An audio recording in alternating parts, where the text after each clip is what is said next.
Breaking news తో start చేద్దాం. Betting apps promotion కేసులో ఈడీ దర్యాప్తు వేగంగా సాగుతోంది. ఇందులో భాగంగానే ఇవాళ మంచు లక్ష్మి ఈడీ ముందుకు హాజరయ్యారు. ఎంక్వైరీలో భాగంగా బెట్టింగ్ యాప్లతో మంచు లక్ష్మి నిర్వహించిన లావాదేవీలను పరిశీలించనున్నారు అధికారులు. ఇప్పటికే ఈ కేసులో హీరో రాణాతో పాటు విజయ్ దేవరకొండ, ప్రకాష్ రాజులను కూడా సుదీర్ఘంగా విచారించింది ఈడీ.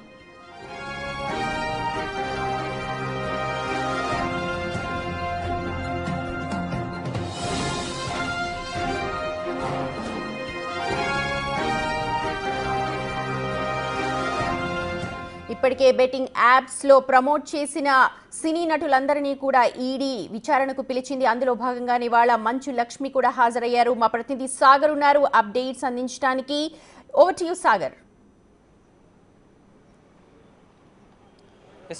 బెట్టింగ్ యాప్ ప్రమోషన్ కేసులో మంచు లక్ష్మి ఈడీ విచారణకు హాజరయ్యారు. ఎగ్జాక్ట్లీ 10:30కి ఆమె విచారణకు వచ్చారు. 11 o'clock ఆమెకు విచారణకు మొదలై ఉంది.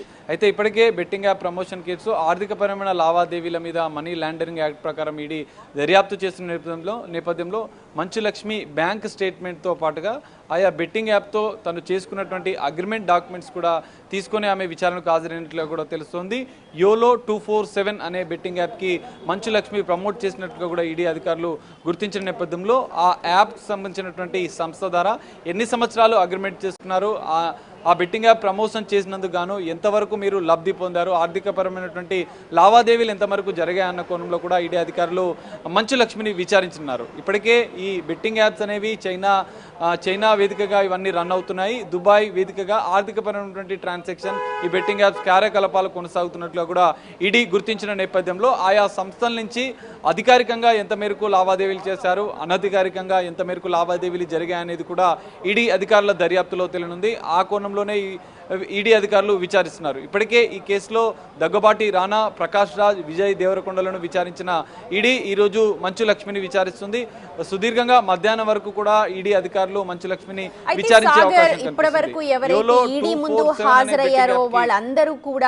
ట్రాన్సాక్షన్ జరగలేదు అంటే మేమేం డబ్బులు తీసుకోలేదు అన్నట్టుగా మాట్లాడారు. కానీ హవాలా రూపంలో కావచ్చు, అంత ఫ్రీగా వీళ్ళందరూ కూడా ప్రమోట్ చేసే అవకాశాలు లేవన్న విషయం ప్రతి ఒక్కరికి తెలుసు. ఏ రూపంలో వీళ్ళ మధ్యలో ట్రాన్సాక్షన్ జరిగి ఉండొచ్చు అన్న అనుమానాలు వ్యక్తమవుతున్నాయి.